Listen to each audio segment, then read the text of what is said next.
Next up we have Julith Jedamus joining us. Editor, novelist and poet, Julith Jedamus has lived in London for the past 25 years. She was born in Colorado and still misses the mountains. Her poetry book, The Swerve, published by Carnanet in 2012, was shortlisted for the Seamus Heaney Prize for Best First Collection. In 2019, Julith was diagnosed with anal cancer. Chemo, radiation, and 2 major operations followed. Poetry has been a route for understanding and coming to terms with her illness. Along the way, she has met some extraordinary people: doctors, nurses, technicians, and therapists. Rather than narrowing her world, cancer has broadened her life experiences. That's not to say it's been easy. Confronting prejudices against anal cancer has been a real challenge. Julith doesn't consider her work to be confessional, but she does hope that by describing her experiences, she can help others to understand and tolerate this rare condition. Julith is going to read 4 poems. In the first, she expresses her ambivalence about the word remission. The next 2 poems are about the extraordinary acts of kindness shown to her by 2 people involved in her treatment: a doctor and a night nurse.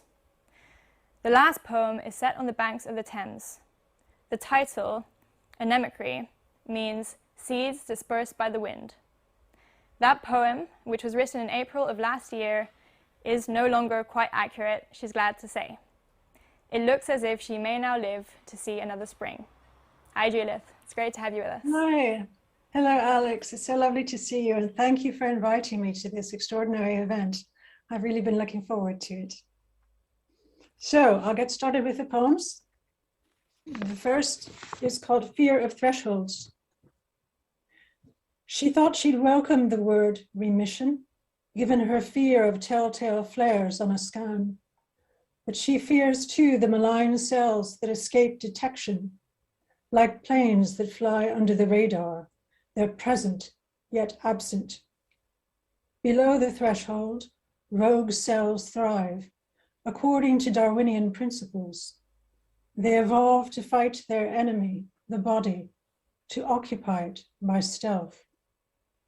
Silently, they lie in wait, like infant crystals on the verge of precipitation, ready to dye her life with dangerous colors that nothing can wash out. So she rejects the word remission, which tempts her with improbable futures: summers on the beach, turquoise water, a beloved body lying next to her, lashes bleached, lips cracked, skin caked with salt.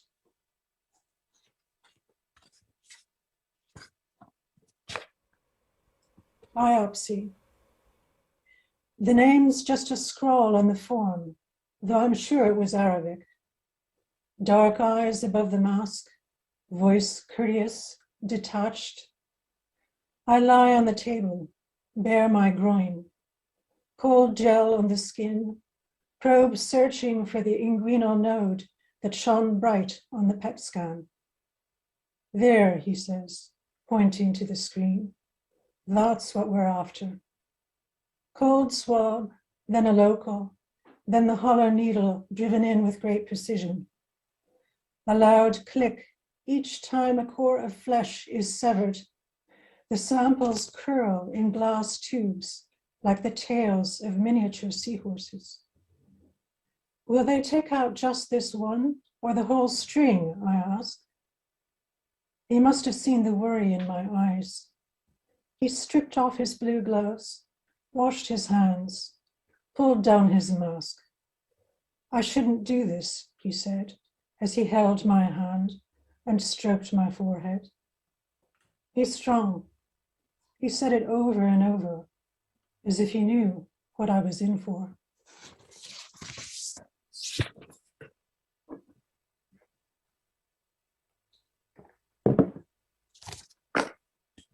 To Magdalena, my Namibian night nurse.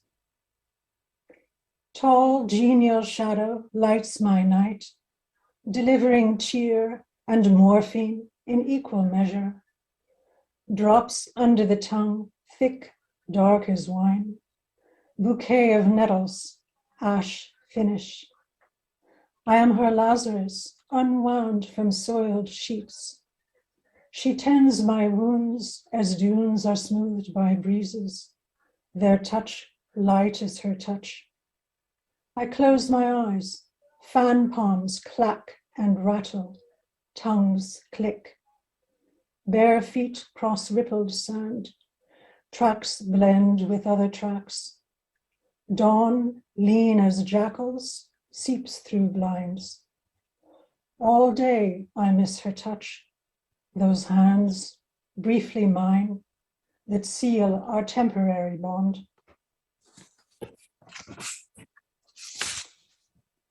This is the last one with that tricky word, anemocry.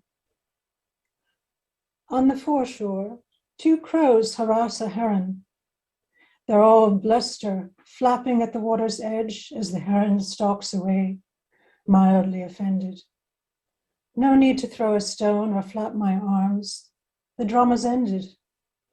In my mind, I dress the heron as a repressed Victorian, whalebone corseted, dangerously thin, secretly addicted to comfits and laudanum. My final spring is half gone. Heavy as snow on bent boughs, hawthorn blossom recalls other Mays carelessly spent, ignorant of endings, days building and vanishing like cumulus clouds. I hear that the stratosphere is thinning, that melting glaciers have shifted the Earth's axis, and I react with selfish detachment, thinking, this is not for me to see or solve. At high tide, the sailors appear, tacking from shore to shore, bobbing on wash, trying not to capsize or collide. A sudden shower knocks winged seeds from ash and sycamore, carries them far. The friend who walks beside me explains their anemocry. My magpie mind seizes the new word, plots to make it fit into a poem. To sail across high waters, to be dispersed like words or seeds, that's what I wish for. Thank you.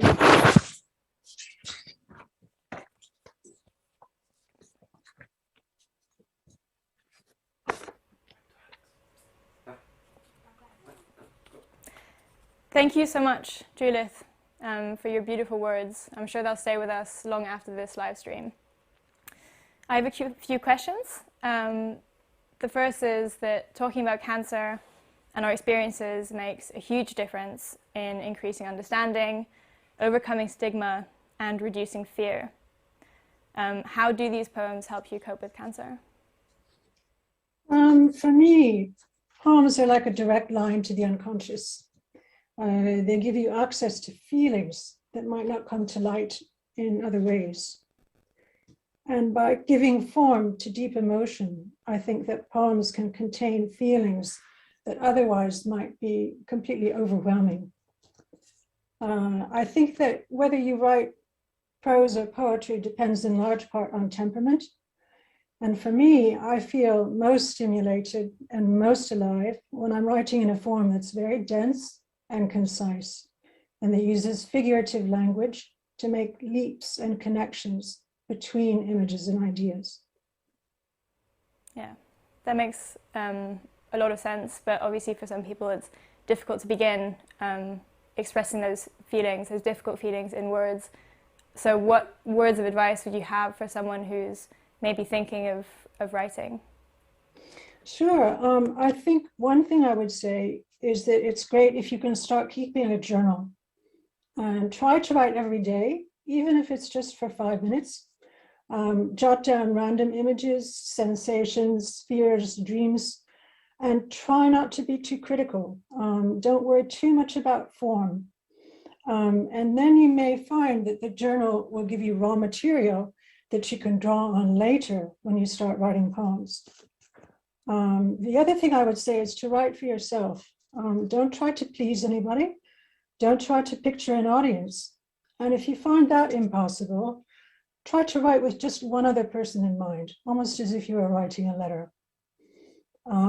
I would say to try to be concrete and specific, to write about things that you can see, hear, taste, smell, or touch, and avoid abstractions, at least at first.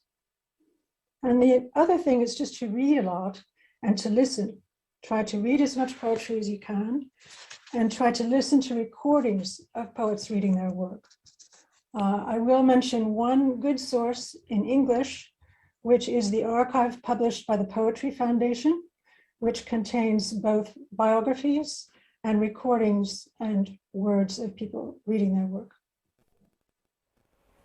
Okay, I'll be sure to check out that source. Thank you for the advice. Yeah. And finally, as you know, the theme of this World Cancer Day and the theme for the next 3 years is close the care gap.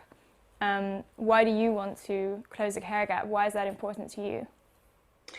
Well, I think that the first thing relative to my condition is that I would hope that we could reduce the stigma against kinds of cancer that involve intimate parts of the body, such as anal cancer. I can't tell you the number of times I wished I had cancer of the elbow or something that was very easy to talk about. I would also hope that we could encourage education and funding for HPV-related cancers, cervical, anal, oral, and sometimes types of throat cancers, because once these cancers were rare, and now they're very much on the rise, especially among young people. The last thing is that I hope that we can increase research and funding for so-called orphan conditions. And those are cancers that are so rare that research labs and drug companies have been reluctant to study and develop treatments for them. And this includes anal cancer, along with certain types of bone and pancreatic cancers, multiple myeloma, and some types of lymphoma. Thank you so much, Julith, for your answers, for your poems, and for being with us today. It was really great to have you here. Oh, such a pleasure for me as well. Thanks so much. Bye. Bye.